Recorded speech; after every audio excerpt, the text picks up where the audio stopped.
આપણે આપણું ચેપ્ટર 4 ગતિમાન વિદ્યુત ભારો અને ચુંબકત્વ આ શરૂ કરવા જઈ રહ્યા છીએ. આ ચેપ્ટરમાં આપણે ગતિમાન વિદ્યુત ભારોની શું અસર થાય એના વિશે વધારે ડિટેલમાં ભણવાનું છે. ગતિમાન શું કામ? કારણ કે અત્યાર સુધી ફર્સ્ટ ચેપ્ટરમાં જે વિદ્યુત ભારોની જુદી જુદી પ્રોપર્ટીઝ આપણે ભણ્યા અને એ સમયે ખાલી વિદ્યુત ભારને આપણે એક જગ્યાએ સ્થિર મૂકેલો હતો અને એની અસર શું થાય, કોઈ વિદ્યુત ભાર ક્યુ છે એક જગ્યા પર સ્થિર છે તો એની આસપાસ કંઈક વિદ્યુત ક્ષેત્ર નિર્માણ થાય છે. એ વિદ્યુત ક્ષેત્રમાં જ્યારે બીજો વિદ્યુત ભાર આવે તો બંને વચ્ચે કુલંબ બળ લાગે છે. અનંત અંતરેથી કોઈ એક વિદ્યુત ભારને આ બિંદુએ લાવવો હોય તો એના પર કંઈક કાર્ય કરવું પડે છે, તેને તે બિંદુએ વિદ્યુત સ્થિતિમાન કહેવાય. આવી બધી જુદી જુદી ચર્ચાઓ આપણે ફર્સ્ટ સેકન્ડ ચેપ્ટરમાં કરી. થર્ડ ચેપ્ટરમાં આપણે આ જ વિદ્યુત ભારને ગતિમાં લઈ આવ્યા અને જો વિદ્યુત ભાર ગતિમાં હોય તો એ વિદ્યુત પ્રવાહ આઈનું નિર્માણ કરે છે. એ વિદ્યુત પ્રવાહ આઈને રિલેટેડ જુદી જુદી ચર્ચાઓ કરી. હવે આ ગતિમાન વિદ્યુત ભારના લીધે કંઈક અસરો ઉત્પન્ન થાય છે તેની ચર્ચા આપણે આ ચેપ્ટરમાં કરવાની છે. તો ગતિમાન વિદ્યુત ભારની અસર શું થાય છે એનું સૌથી પહેલું અવલોકન ઓર્સ્ટેડે કર્યું. એ ઓર્સ્ટેડનું અવલોકન આપણે ક્યાંક ને ક્યાંક ભણી જ ગયા હશું, પણ અહીંયા આપણે શરૂઆત એનાથી કરશું. તો ઓર્સ્ટેડે શું અવલોકન કર્યું કે જ્યારે એક બેટરી સાથે એક વાહક તારને જોડી દીધો અને આ વાહક તારની નજીક આ એક ચુંબકીય સોય છે એને રાખવામાં આવી અને અહીંયા રાખેલી કળ કે ઓપન રાખીએ તો અહીંયા કોઈ જ હલચલ થતી નથી. કળ કે ઓપન છે, ખુલ્લી છે, એનો મતલબ શું કે ઓપન સર્કિટ, મતલબ કોઈ જ પ્રવાહ અહીંયાથી પસાર થશે નહીં.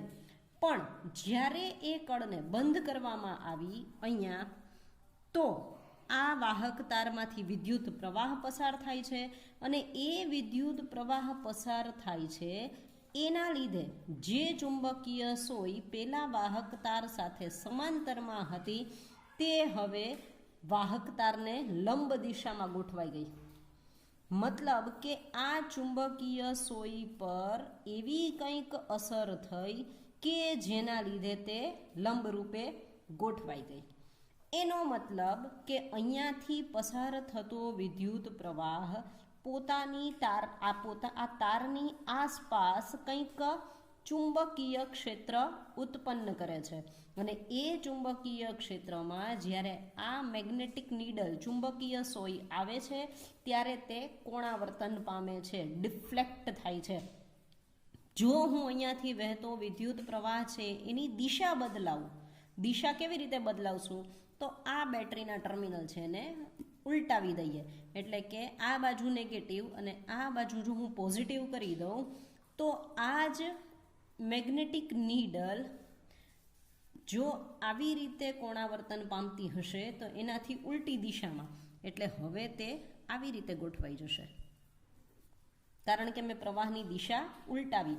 જો પ્રવાહની દિશા ઉલટાવીએ તો કોણાવર્તન પણ ઉલટાઈ જશે અને એટલા માટે ઓર્સ્ટેડે એવું કીધું, એનું અવલોકનનું એણે સ્ટેટમેન્ટ એવું આપ્યું કે જ્યારે વાહક તારમાંથી વિદ્યુત પ્રવાહ પસાર થાય છે ત્યારે તેની આસપાસ ચુંબકીય ક્ષેત્ર ઉત્પન્ન થાય છે. પણ ઉત્પન્ન થતું ચુંબકીય ક્ષેત્ર કેટલા મૂલ્યનું એ ઓર્સ્ટેડે નહોતું કીધું. ખાલી એણે એવું કીધું કે કંઈક ચુંબકીય અસરો અહીંયા દેખાય છે જેને લીધે આ ચુંબકીય સોય આવી રીતે ડિફ્લેક્ટ થાય છે. તો આ બી એટલે અહીંયા આપણે ચુંબકીય ક્ષેત્ર એને બી થી બતાવશું, જેમ વિદ્યુત ક્ષેત્રને ઈ થી દર્શાવતા હતા. તો આ ચુંબકીય ક્ષેત્ર કેટલા મૂલ્યનું હશે એના વિશે કોઈ જ વાત ઓર્સ્ટેડે નહોતી કરી. એણે ખાલી આ એક અવલોકન છે આપ્યું, પણ આ ચુંબકીય ક્ષેત્રનું મૂલ્ય કેટલું હશે તેના માટેનું સ્ટેટમેન્ટ આપ્યું બાયોટ સાવર્ટે, જેને બાયો સાવર્ટ લો કહીશું. તો એ બાયો-સાવર્ટ લો શું છે એ આપણે સમજીએ. બાયો-સાવર્ટ લો એ આપણને ચુંબકીય ક્ષેત્ર, એક વાહક તારના લીધે કેટલું ચુંબકીય ક્ષેત્ર ઉત્પન્ન થાય છે એની વેલ્યુ આપે છે. તો એ બાયો-સાવર્ટનો નિયમ હવે આપણે સમજીએ.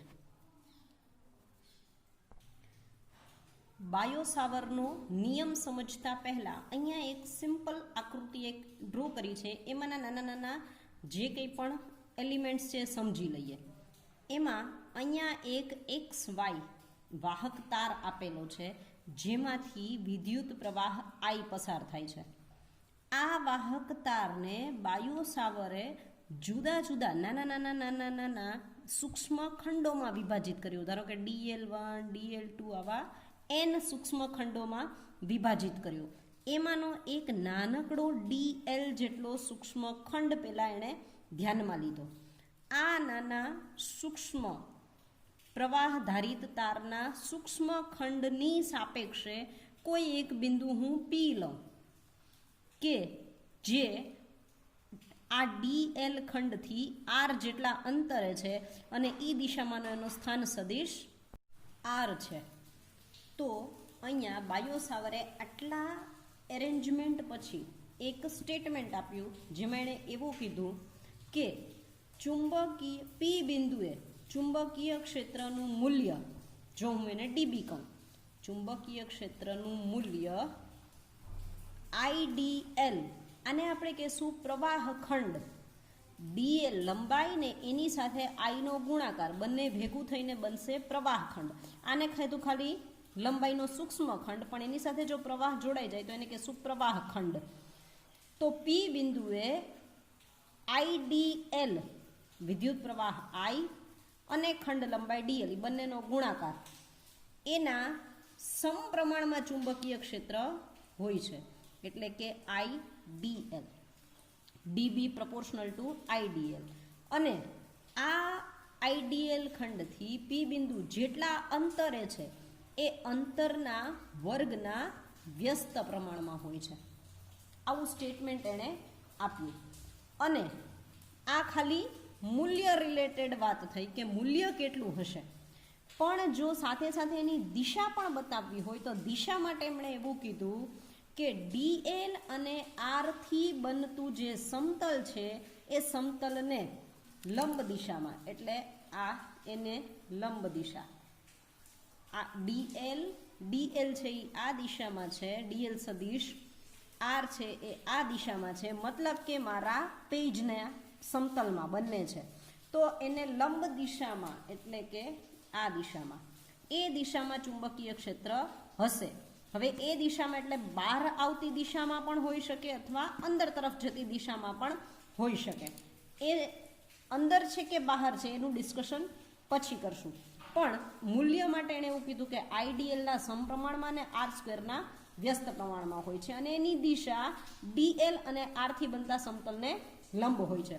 તો આટલો એનું બાયો-સાવરનો નિયમ છે ને કમ્બાઈન કરીએ તો આપણને આવું સૂત્ર મળે કે DB proportional to IDL upon R² અને DL અને R થી બનતા સમતલને લંબ એટલે મારે લખવું જોઈએ DL ક્રોસ R.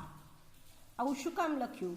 તો આપણે સદિશ ઘણી વખત આપણે 11th સ્ટાન્ડર્ડમાં સદિશ ભણી ગયા ત્યારે આપણે આવું ભણતા કે C = A ક્રોસ B. એનો મતલબ કે C સદિશ છે એ A અને B થી બનતા સમતલને લંબ દિશામાં છે.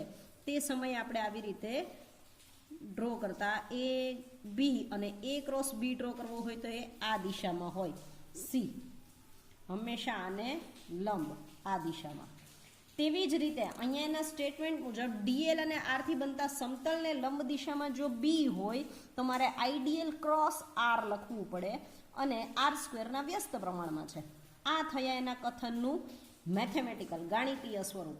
આને થોડું વધારે ડિસ્ક્રિપ્ટિવ લખીએ. અહીંયા R સદિશની જગ્યાએ મારે લખવું જોઈએ R યુનિટ વેક્ટર, કારણ કે સદિશ અહીંયા લખ્યો છે. સદિશ બરાબર સદિશનું મૂલ્ય ઇન્ટુ એકમ સદિશ. એકમ સદિશનું સૂત્ર આવું થાય ને, R = R સદિશ અપોન Rનું મૂલ્ય. તો આર એકમ સદિશ, આર સદિશ બરાબર આરનું મૂલ્ય ઇન્ટુ આર એકમ સદિશ, એટલે અહીંયા થયું એ છે મૂલ્ય અને અહીંયા એકમ સદિશ. તો અહીંયા હું લખું છું આર એકમ સદિશ.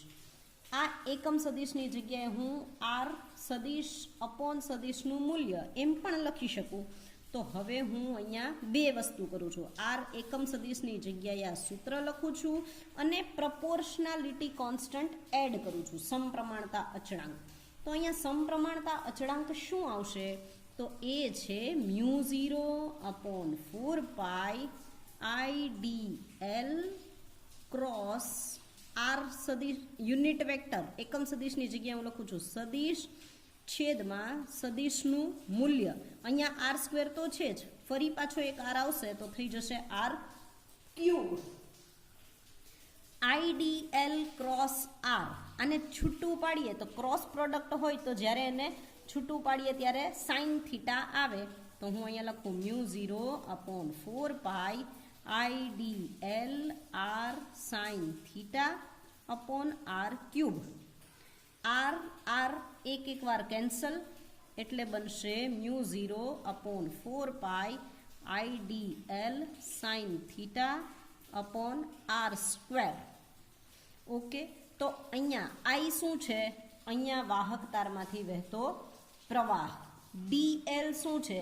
જે સૂક્ષ્મ ખંડના લીધે ચુંબકીય ક્ષેત્ર શોધીએ છીએ એ સૂક્ષ્મ ખંડ. આર શું છે? તો IDL થી જેટલા અંતરે આપણે ચુંબકીય ક્ષેત્ર શોધવું છે એ બિંદુનું અંતર. પણ આ μ0 શું છે? તો μ0 છે એને કહેશું શૂન્યાવકાશની પરમેબિલિટી. શૂન્યાવકાશની પરમેબિલિટી. જ્યારે આપણે વિદ્યુત ક્ષેત્ર ભણ્યા હતા ત્યારે આપણે સમપ્રમાણતા અચળાંક તરીકે એપ્સિલોન 0 લીધું હતું, જે હતું શૂન્યાવકાશની પરમિટિવિટી.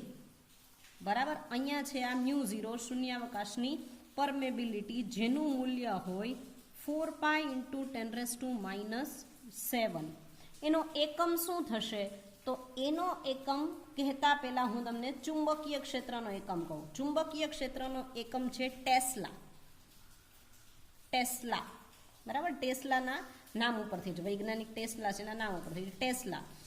તો ડીબીનો એકમ ટેસ્લા, એટલે અહીંયા આવશે ટેસ્લા ઇન્ટુ DL પણ અંતરમાં, આર સ્ક્વેર પણ અંતરમાં, એટલે મીટરના છેદમાં મીટર સ્ક્વેર, તો છેદમાં 1 મીટર બચે, એ મીટર અહીંયા આવે તો tesla into metre upon current I છેદમાં આવે એટલે એમ્પિયર. મતલબ μ0 નો એકમ ટેસ્લા ઇન્ટુ મીટર પર એમ્પિયર, એટલે ટેસ્લા ઇન્ટુ મીટર પર એમ્પિયર. આ થયો μ0 નો એકમ. અને આ થયું આપણું DBનું સૂત્ર. DV equals to IDL sine theta upon 4π, sorry અહીંયા μ0 upon 4π IDL sine theta upon R square. બરાબર. હવે જો મારે સંપૂર્ણ વાહક તારના લીધે ચુંબકીય ક્ષેત્ર જોઈતું હોય તો મારે આ DBનું સંકલન કરવું પડે, એટલે કે B ઇક્વલ્સ ટુ શું થાય? સંકલન DB. સંકલનમાં μ0 થીટા પણ હું ચેન્જ નથી કરતી, એટલે μ0 I અપોન 4π એ ત્યાંનું ત્યાં જ રહેશે. μ0 I અપોન 4π અચળાંક તરીકે બહાર, અને અંદર શું આવશે? DL. અહીંયા હું cross R upon R square આ લઈ લઉં છું, આર ક્યુબ. આ સૂત્રનો મેં ઉપયોગ કર્યો, આ જે હું અહીંયા લખું છું સંકલનમાં. તો આવી રીતે એનું સંકલન કરશું તો આપણને કુલ ચુંબકીય ક્ષેત્ર મળશે. કુલ ચુંબકીય ક્ષેત્રનું મૂલ્ય પણ મળશે. દિશા નક્કી કરવી હોય તો કેવી રીતે નક્કી થાય? તો દિશા નક્કી કરવા માટે આપણી પાસે બે નિયમ છે. જ્યારે આપણે વેક્ટર ભણ્યા હતા આવું સદિશ, ત્યારે આપણે એક નિયમ ભણ્યા હતા જે હતો જમણા હાથનો સ્ક્રૂનો નિયમ.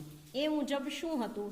મારે જો A ક્રોસ B થી મળતા સદિશની દિશા જોઈતી હોય તો મારે A થી B ની દિશામાં સ્ક્રૂને ઘુમાવવો પડે અને સ્ક્રૂ જે દિશામાં આગળ વધે એ દિશામાં સી હોય.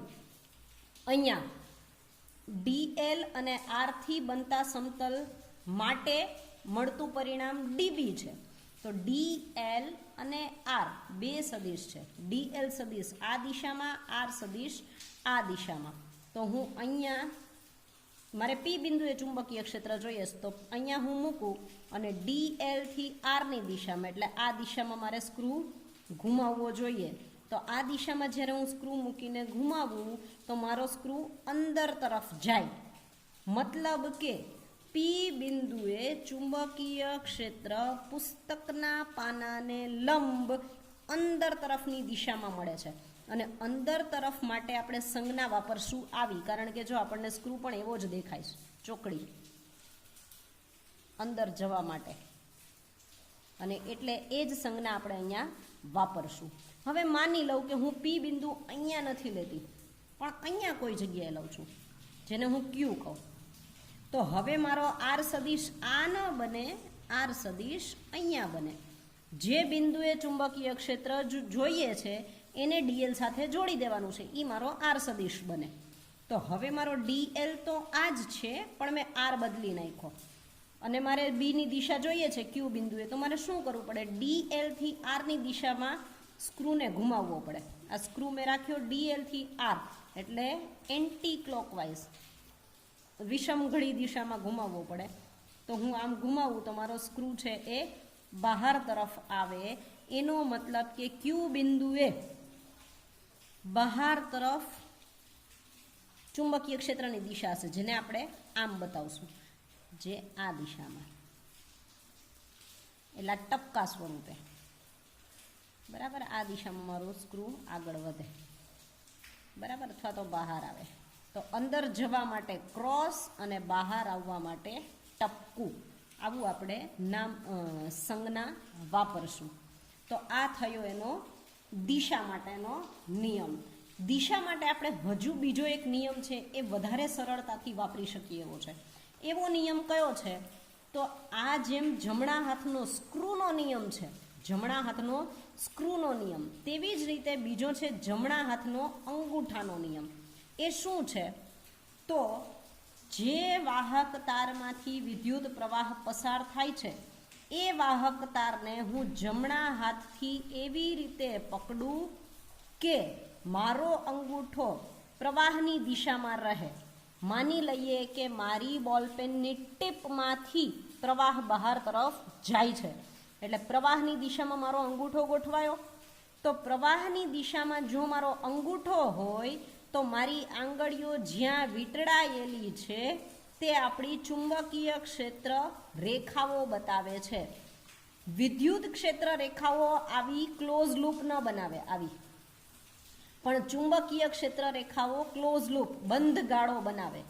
હવે આ બંધ ગાળા પરથી કોઈ પણ બિંદુએ જો ચુંબકીય ક્ષેત્ર જોઈતું હોય, માની લઈએ કે આ બિંદુએ જોઈતું હોય, તો એ મારી આંગળી જે દિશામાં આગળ વધે છે એ દિશામાં ચુંબકીય ક્ષેત્ર હોય. તો આ બિંદુએ ચુંબકીય ક્ષેત્રની દિશા કઈ થાય? આ તરફ. આ બિંદુએ ચુંબકીય ક્ષેત્રની દિશા કઈ થાય? બહાર તરફ નીકળતી, આમ. મતલબ જ્યાંથી મારી આંગળી બહાર નીકળે છે, અહીંયા આ દિશામાં, અહીંયા અંદર તરફ. તો મારી આંગળીઓ જે દિશામાં વીંટળાયેલી છે એ દિશામાં ચુંબકીય ક્ષેત્રની દિશા હોય. એટલે આ બિંદુએ જોતી હોય તો ત્યાં એક સ્પર્શક દોરવાનો, આ બિંદુએ જોતી હોય તો ત્યાં એક સ્પર્શક દોરવાનો, આ બિંદુએ જોતી હોય તો ત્યાં એક સ્પર્શક દોરવાનો. સ્પર્શકની દિશા જે બને તે ચુંબકીય ક્ષેત્રની દિશા હોય. તો આ થયો રાઈટ હેન્ડ થંબ રૂલ, જમણા હાથનો અંગૂઠાનો નિયમ. અંગૂઠાની દિશામાં વિદ્યુત પ્રવાહ અને ચુંબકીય ક્ષેત્ર રેખાઓ જે દિશામાં વીંટળાયેલી છે એ આંગળીઓની દિશામાં હશે. આ બંને ઉપરથી આપણને ક્ષેત્રની દિશા મળે. હવે આ જ કિસ્સામાં જો વિચારીએ તો આ કિસ્સામાં આ વાયરને હું મારા જમણા હાથથી આમ પકડું તો મારે અંગૂઠો છે તે પ્રવાહની દિશામાં હશે. તો ક્યુ બિંદુએ આંગળી બહાર તરફ આવે છે, પી બિંદુએ આંગળી અંદર તરફ જશે, આંગળીની દિશા અંદર તરફ જતી છે, અહીંયા બહાર તરફ આવતી છે. મતલબ કે ક્યુ બિંદુએ બહાર ચુંબકીય ક્ષેત્ર પી બિંદુએ ચુંબકીય ક્ષેત્ર અંદર તરફ. તો આ બાયો સાવર્ટનો નિયમ છે, જેના પરથી એણે અલ્ટિમેટલી આપણને આ સૂત્ર આપ્યું. અહીંયા થીટા શું છે? તો થીટા ડીએલ અને આર બંને વચ્ચે બનતો ખૂણો છે. આ ડીએલ અને આર આ બંને વચ્ચે બનતો ખૂણો જે છે થીટા. બરાબર, એટલે જે થીટા ઉપરથી પણ નક્કી થઈ શકે કે અહીંયા મૂલ્ય શું મળશે. તો આ થયો બાયો સાવર્ટનો નિયમ. આનાથી આગળ બાયો સાવર્ટનો નિયમ જોઈએ તો હવે આપણને બાયો સાવર્ટના નિયમ ઉપરથી ચુંબકીય ક્ષેત્ર મળ્યું. તો એ ચુંબકીય ક્ષેત્રને આપણે વિદ્યુત ક્ષેત્ર સાથે સરખાવી શકીએ. કેવી રીતે સરખાવશું? તો એ હવે આપણે નેક્સ્ટ ટોપિકમાં જોઈશું.